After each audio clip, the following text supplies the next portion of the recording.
आखाती युद्धाचा ठाण्यातल्या उद्योगांना फटका बसलाय। वागळे इस्टेटमध्ये गॅस अभावी अनेक कामं ठप्प आहेत।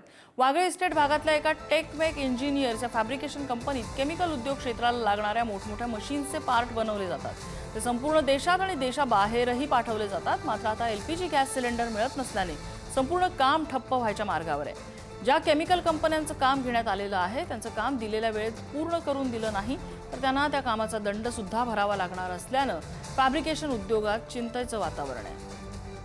आखाती देशात सुरू असलेल्या युद्धामुळे सर्वत्र गॅस टंचाई निर्माण झालेली आहे आणि याचाच परिणाम जो आहे तो हॉटेल व्यावसायिकांसोबत प्रत्येक इंडस्ट्रीला पडताना आपल्याला पाहायला मिळतो। मी सध्या आहे ठाण्यातल्या औद्योगिक क्षेत्र म्हणून ओळख असलेल्या वागळे इस्टेट या ठिकाणी। वागळे इस्टेटमध्ये ही फॅब्रिकेशनचा उद्योग असणारी ही कंपनी आहे। या कंपनीमध्ये केमिकल च्या कंपन्यांमध्ये जे मोठमोठे पार्ट्स लागतात ते बनवण्याचं काम जे आहे ते या कंपनीमध्ये केलं जातं। मात्र गॅस सिलेंडरची कमतरता असल्यामुळे अनेक प्रोजेक्ट जे आहेत कामं जे आहेत ती त्यांची रखडून पडलेली आहेत। याच कंपनीतनं संपूर्ण देशामध्ये आणि देशाच्या बाहेर देखील केमिकलच्या कंपन्यांमध्ये असे वेगवेगळे पार्ट्स जे आहेत ते पाठवले जातात आणि हे पार्ट्स बनवण्यासाठी गॅस सिलेंडरची औद्योगिक गॅस सिलेंडरची मोठी गरज लागते। मात्र आता गॅस सिलेंडरची कमतरता भासत असल्यामुळे संपूर्ण हा उद्योग जो आहे तो कुठेतरी कमी झालेला आहे, थांबलेला आहे। आपल्यासोबत उद्योजक आहेत। एक गॅस सिलेंडरची कमतरता भासते, नेमकं किती परिणाम या उद्योगावर झालेला पाहायला मिळतो? कसं आहे माहिती आहे का, गेल्या तसं म्हणता नाही पण गेल्या आठवड्यापासून आम्हाला थोडंसं जाणवतं की फटका बसतो कुठेतरी आमच्या कामावरती।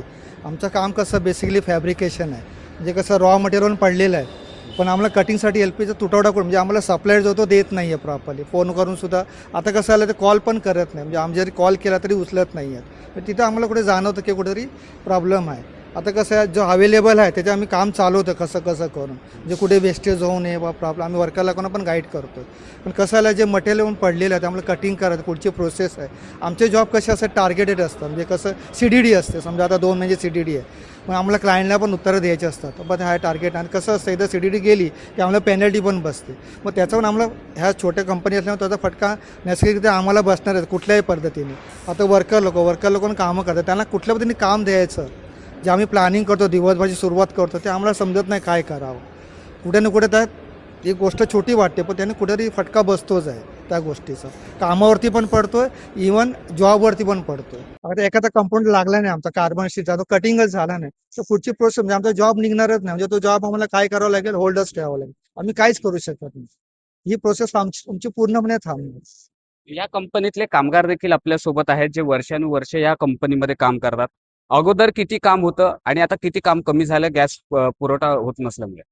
तर गेल्या आठवड्यापासून आमच्या इथे फक्त एकच LPG गॅस आहे। ते आमचं जो महत्वाचं कटिंग असेल ते आमचे सर सांगतात, मग ते आम्हाला कटिंग करावं लागतं। त्याच्यात पण आता तो जॉब कटिंग नाही पूर्ण झाला आणि LPG नसला त्याच्यामुळे तो जॉब आम्ही बनवू शकत नाही आणि त्या जॉबला आम्हाला तो लावायचं महत्वाचं असतं। आणि ते जी MS प्लेटी कार्बन स्टीलच्या प्लेटी आहेत त्या 100 mm असतात, त्या ग्राइंडरने आम्ही कापू शकत नाही। एका 5 mm ची अशी 10 mm ची प्लेट असेल तर ती आम्ही ग्राइंडरने कापू शकतो, पण या जाड्या प्लेटी ग्राइंडरने कापू शकत नाही। त्याच्यामध्ये LPG गॅसची गरज भासतेच, त्याच्यामुळे LPG गॅस नाहीये, काम आमचं रखडले, पुष्कळ रखडले काम।